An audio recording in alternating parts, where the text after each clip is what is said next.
बिहार के जननायक व पूर्व मुख्यमंत्री कर्पूरी ठाकुर को उनकी मृत्यु के लगभग 3.5 दशक के बाद भारत रत्न दिया गया है। आज इस वीडियो में हम उनकी पूरी कहानी जानेंगे। आदाब, मैं हूं अरीबा खान और आप देख रहे हैं मैं मीडिया। कर्पूरी ठाकुर नाई या हज्जाम समुदाय से आते हैं, जो बिहार में अति पिछड़ा समुदायों में गिना जाता है। जाति गणना के आंकड़ों के मुताबिक बिहार में नाई की आबादी 20,82,048 है, जो कुल आबादी का महज 1.59% है। राज्य में नाई जाति के कुल 4,33,828 परिवार हैं, जिनमें से 38.37% परिवार गरीब हैं। नाई का मुख्य पेशा बाल काटना और इसके अलावा शादी व मृत्यु के वक्त धार्मिक कर्मकांडों में भी उनकी उपस्थिति अनिवार्य होती है। लेकिन ज़्यादातर गांवों में इनकी आबादी उंगलियों पर गिनी जा सकती है और इसकी वजह यह है कि गांवों में गैर नाई जाति के लोगों ने नाई को लाकर बसाया ताकि उनके बाल काटे जा सकें और धार्मिक कर्मकांडों में उनकी मौजूदगी रहे। कर्पूरी ठाकुर का जन्म 24 जनवरी 1924 को समस्तीपुर जिले पिंतौचिया गांव में हुआ, जिसे मुख्यमंत्री नीतीश कुमार ने बदलकर अब कर्पूरी ग्राम कर दिया है।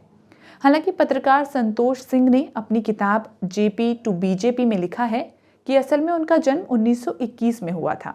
जब वे 8 साल के थे तभी उनकी शादी कर दी गई थी।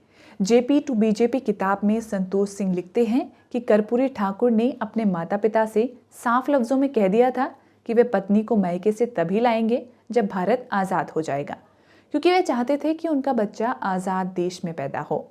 उन्होंने लड़कपन से ही पिछड़ों पर ऊंची जातियों की दबंगई देखी थी और वे खुद भी इसके भुक्तभोगी थे। जब उन्होंने मैट्रिक की परीक्षा पास की थी तो उनके पिता गोकुल ठाकुर उन्हें गांव के एक जमींदार के पास ले गए और खुश होकर कहा कि उनके बेटे ने मैट्रिक पास किया है। उस वक्त जमींदार ने बिना कोई शाबाशी दिए कर्पूरी से पैर दबाने को कह दिया। कर्पूरी ने भी उसके पैर दबाए। साल 1942 में उन्होंने इंटरमीडिएट की परीक्षा पास की और स्नातक में दाखिला लिया। उसी साल भारत छोड़ो आंदोलन हुआ तो उन्होंने पढ़ाई बीच में ही छोड़ दी और आंदोलन में कूद पड़े। वे जयप्रकाश नारायण के संगठन आज़ाद दस्ता में शामिल हो गए। आज़ाद दस्ता का हिस्सा रहते हुए वे नेपाल गए और वहां भूमिगत जेपी से उनकी मुलाकात हुई। कर्पूरी ठाकुर से जेपी बेहद प्रभावित हुए और उनके कहने पर वे कांग्रेस सोशलिस्ट पार्टी में शामिल हुए। कांग्रेस सोशलिस्ट पार्टी की स्थापना 1934 में जेपी, राम मनोहर लोहिया और आचार्य नरेंद्र देव ने की थी। ये कांग्रेस के भीतर ही सक्रिय गुट था जो गांधी के कुछ विचारों से असहमति रखता था, लेकिन भारतीय कम्युनिस्ट पार्टी की विचारधारा से भी सहमत नहीं था। हालांकि इस गुट का रुझान वामपंथ की तरफ था। सन 47 में मुल्क आज़ाद हुआ तो ये गुट कांग्रेस से अलग हो गया और सोशलिस्ट पार्टी के रूप में नया राजनीतिक संगठन खड़ा हुआ। तो कर्पूरी ठाकुर सोशलिस्ट पार्टी से जुड़ गए और अहम पद संभाला। पार्टी वर्करों और आम लोगों के बीच उनकी लोकप्रियता धीरे धीरे बढ़ने लगी और पार्टी वर्करों की चाह पर साल 1952 में बिहार विधानसभा में उन्हें ताजपुर से टिकट दिया गया। इस चुनाव में उन्होंने जीत दर्ज की। उसी साल सोशलिस्ट पार्टी और जेपी कृपलानी के नेतृत्व वाली किसान मजदूर प्रजा पार्टी का विलय हो गया और प्रजा सोशलिस्ट पार्टी नाम से नई पार्टी का जन्म हुआ। तो कर्पूरी ठाकुर प्रजा सोशलिस्ट पार्टी में शामिल हो गए। 1964 में प्रजा सोशलिस्ट पार्टी में टूट हुई और एक धरा संयुक्त सोशलिस्ट पार्टी बनी। तो कर्पूरी ठाकुर संयुक्त सोशलिस्ट पार्टी का हिस्सा बने। साल 1967 में बिहार में पहली गैर कांग्रेसी सरकार बनने के बाद से लेकर 1980 तक का दौर बिहार की राजनीति में भीषण अस्थिरता वाला रहा और ये अस्थिरता राज्य के मतदाताओं में कांग्रेस को लेकर भारी नाराजगी, लेकिन दीगर पार्टियों को लेकर मजबूत भरोसे की कमी की वजह से था। इस सियासी अस्थिरता के दौर में कर्पूरी ठाकुर बिहार की राजनीति की धुरी बने रहे। 1967 में उप मुख्यमंत्री, फिर मंत्री और फिर मुख्यमंत्री की कुर्सी पर भी पहुंचे। फरवरी 1969 में बिहार में हुए मध्य अवधि चुनाव में भी कुल 317 सीटों में से कांग्रेस केवल 118 सीटें ही जीत सकी थी, जो बहुमत से कम थी। वहीं कर्पूरी ठाकुर की संयुक्त सोशलिस्ट पार्टी 52 सीटें जीतकर दूसरे स्थान पर रही। जनसंघ, जो कि अब भारतीय जनता पार्टी है, उन्होंने 34, कम्युनिस्ट पार्टी ऑफ इंडिया यानी सीपीआई ने 25, प्रजा सोशलिस्ट पार्टी ने 17 और जनता पार्टी ने 14 सीटों पर जीत दर्ज की थी। इसके अलावा 23 निर्दलीय उम्मीदवारों ने भी जीत हासिल की थी। हालांकि साल 1967 की तरह इस बार भी गैर कांग्रेसी सरकार बनने की पूरी संभावनाएं थीं, मगर पार्टियों की बड़ी आकांक्षाओं और वैचारिक विरोध के चलते ये मुमकिन नहीं हो सका। साल 1967 में गैर कांग्रेसी सरकार बनाने के लिए दो वामपंथी पार्टियां सीपीआई और सीपीआईएम व जनसंघ ने हाथ मिलाया था, मगर इस बार वामपंथियों ने घोषणा कर दी कि वे ऐसे किसी भी गठबंधन सरकार को समर्थन देने के लिए तैयार हैं जिसमें जनसंघ न हो।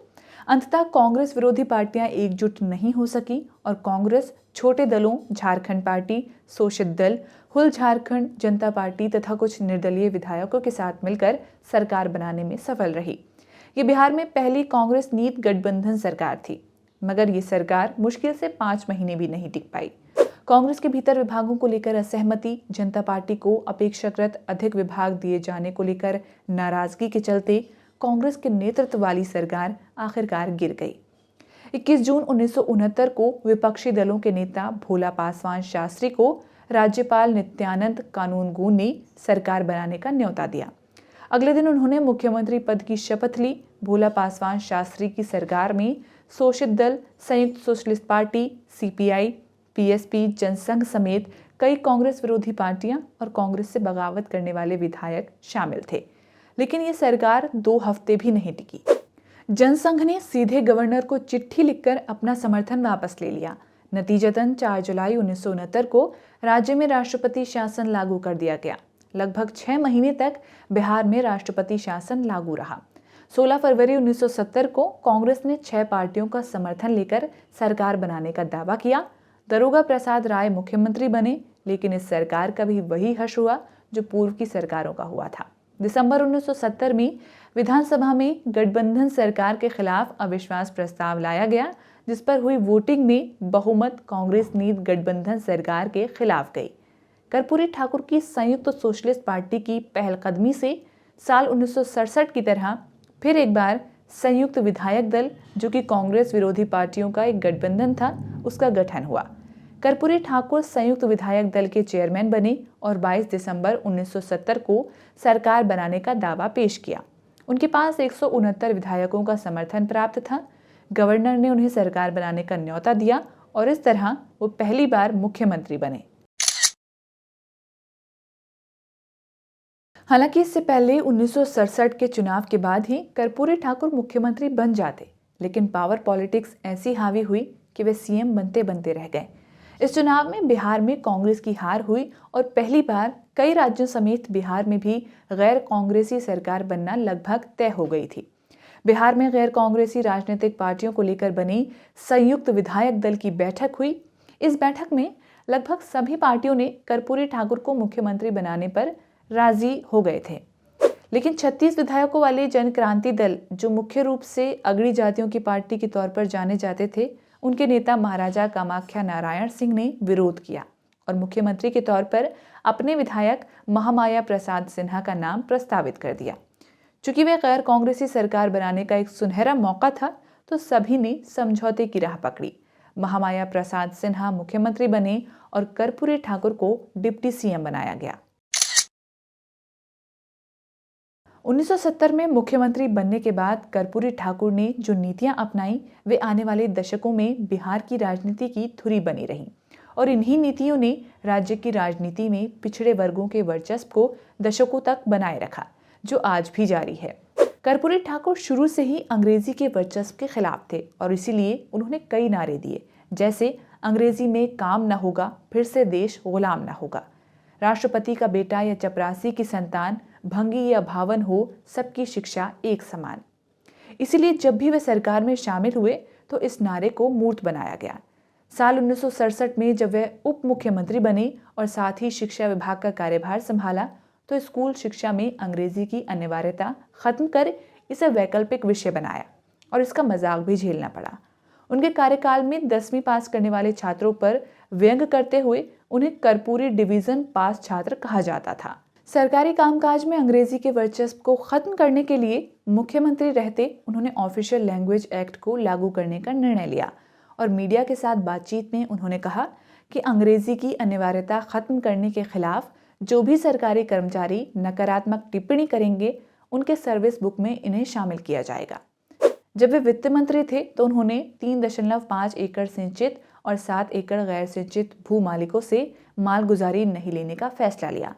साल 1970 में ही उन्होंने बिहार में शराबबंदी कानून लागू किया, जो विफल रहा। साल 1970 में मुख्यमंत्री के रूप में उनका कार्यकाल काफी छोटा, महज 6 महीने का था। इसके बाद कांग्रेस ने बिहार में दोबारा वापसी की। साल 1971 के बाद से अगले 5 वर्षों तक कर्पूरी ठाकुर ने जेपी के साथ मिलकर कांग्रेस के खिलाफ जमकर आंदोलन किया। साल 1975 में इंदिरा गांधी ने देश में इमरजेंसी लगाई, जो साल 1977 में खत्म हुई। उसी साल संयुक्त सोशलिस्ट पार्टी, भारतीय लोक दल, जनसंघ समेत आधा दर्जन कांग्रेस विरोधी पार्टियों ने मिलकर एक देशव्यापी नया संगठन जनता पार्टी बनाया। साल 1977 के चुनाव में कांग्रेस फिर एक बार सत्ता से दूर हो गई और बिहार समेत कई राज्यों में जनता पार्टी की सरकार बनी। कर्पूरी ठाकुर दोबारा बिहार के मुख्यमंत्री बने। इसी कार्यकाल में उन्होंने सरकारी नौकरियों व शिक्षण संस्थानों में पिछड़ी जातियों के लिए आरक्षण लागू किया। यही आरक्षण कालांतर में मंडल आयोग का आधार बना, जिसे उत्तरी राज्यों, खासतौर से बिहार और उत्तर प्रदेश की राजनीति में ओबीसी के वर्चस्व को कायम रखने का काम किया। हालांकि ओबीसी आरक्षण की कोशिशें कांग्रेस ने 70 के दशक में ही शुरू कर दी थी, जब कर्पूरी ठाकुर जैसे पिछड़े वर्ग के नेता कांग्रेस को चुनौती देने लगे थे। कांग्रेस ने आरक्षण में इसका काट ढूंढ लिया और इसके लिए मुंगेरी लाल आयोग का गठन किया। आयोग ने 128 जातियों को अन्य पिछड़ा वर्ग यानी ओबीसी और 93 जातियों को अति पिछड़ा वर्ग में शामिल करते हुए सरकारी नौकरियों में उनके लिए 26% और शैक्षणिक संस्थानों में 24% आरक्षण की सिफारिश की थी, मगर कांग्रेस ने इसे लागू नहीं किया। कर्पूरी ठाकुर ने न केवल मुंगेरी लाल आयोग की सिफारिशें लागू की, बल्कि उन्होंने महिलाओं और आर्थिक रूप से पिछड़े सवर्णों के लिए आरक्षण का प्रावधान किया।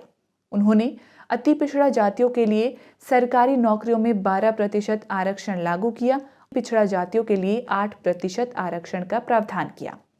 इसके अलावा महिलाओं को और आर्थिक रूप से पिछड़े हुए सवर्णों को 3% आरक्षण दिया। लेकिन बताया जाता है कि जयप्रकाश नारायण समेत उनकी अपनी पार्टी के अन्य नेता इस आरक्षण के खिलाफ थे और उन्होंने आरक्षण के चलते पिछड़े वर्गों के खिलाफ उभरे स्वर्ण आक्रोश को बढ़ने दिया। स्वर्णों ने अपने आक्रोश में दलितों को भी शामिल कर लिया, क्योंकि उनके लिए भी आरक्षण का कोई प्रावधान नहीं था। उस दौर में स्वर्णों ने एक नारा दिया, अगड़ी हरिजन भाई भाई, ये पिछड़ी जात कहाँ से आई। यही नहीं, उस दौर में कर्पूरी ठाकुर की मां से जोड़कर भी एक आपत्तिजनक नारा गढ़ा गया था। अपनी ही पार्टी के भीतर उठते विरोधी स्वरों के बावजूद वे अपने फैसले से नहीं हटे।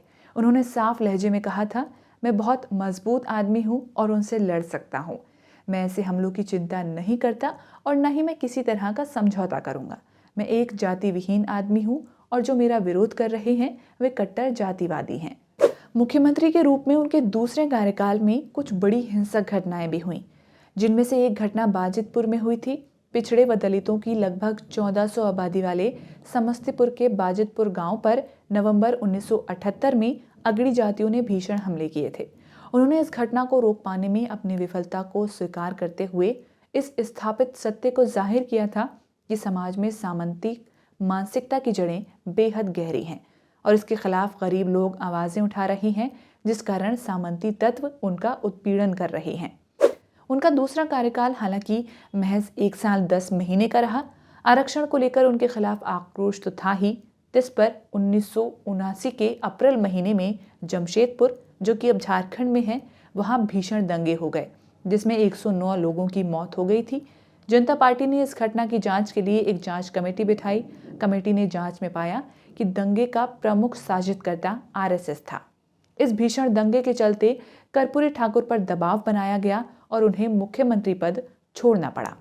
उनकी जगह रामसुंदर दास मुख्यमंत्री बने।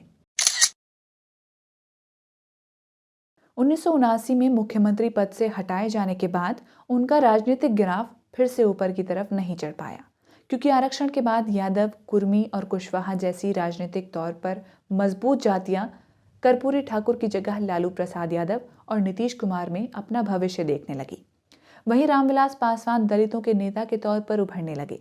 इन तीनों नेताओं का राजनीतिक करियर हालांकि कर्पूरी ठाकुर की छत्रछाया में ही शुरू हुआ था, मगर इनके उभार के चलते यादव, कुर्मी, कुशवाहा और दलित जातियों ने कर्पूरी ठाकुर से मुंह मोड़ लिया। कर्पूरी ठाकुर की अपनी नाई जाति की आबादी उतनी नहीं थी कि वे चुनावी राजनीति में दुर्जय शक्ति बन पाते। लिहाजा जन समर्थन के साथ साथ पार्टी में भी उनका कद घटता गया। यादव विधायकों ने तो उन्हें अपना नेता तक मानने से इनकार कर दिया। इसलिए उन्हें विपक्षी नेता का पद भी छोड़ना पड़ा और उनकी जगह लालू प्रसाद यादव ने ली, जो कर्पूरी ठाकुर को कपटी ठाकुर कहा करते थे। ये कार्रवाई उनके लिए अपमानजनक थी। उन्होंने इस पूरे प्रकरण को लेकर भारी मन से टिप्पणी की थी कि अगर आज वे यादव जाति से ताल्लुक रखते तो उन्हें यह अपमान नहीं सहना पड़ता। अपने राजनीतिक करियर के उत्तरकाल में वे अकेले पड़ चुके थे। उन्होंने अति पिछड़ा वर्ग, जो कि यादवों के वर्चस्व के चलते हाशिए पर चले गए थे, दलितों व गरीबों को एक वोट बैंक के रूप में देखना शुरू किया। साल 1983 में कटिहार में केवट जाति के एक सम्मेलन में उन्होंने इन समूहों से एक संगठन बनाने को कहा था। वहीं 1988 में पटना में आयोजित एकलव्य जयंती समारोह को संबोधित करते हुए उन्होंने कहा था कि पिछड़ी जातियां, हरिजन और आदिवासी जाति व्यवस्था के चलते प्रताड़ित होने के बावजूद खुद में बटे हुए हैं। उन्होंने ये भी कहा था कि जाति आधारित राजनीतिक पार्टियां भी सिर्फ दिखावे भर के लिए हैं। इस कार्यक्रम में उन्होंने इन समूहों को एक मंच पर आकर एक संगठन बनाने की अपील करते हुए कहा था कि एक बार ये संगठन बन जाए और सामने आ जाए, तभी इन वंचित तबकों को न्याय मिल पाएगा। मगर उनकी अपील का कुछ खास असर नहीं हुआ। 17 फरवरी 1988 को हार्ट अटैक से उनकी मृत्यु हो गई। आज के इस वीडियो में इतना ही। देखते रहिए मैं मीडिया।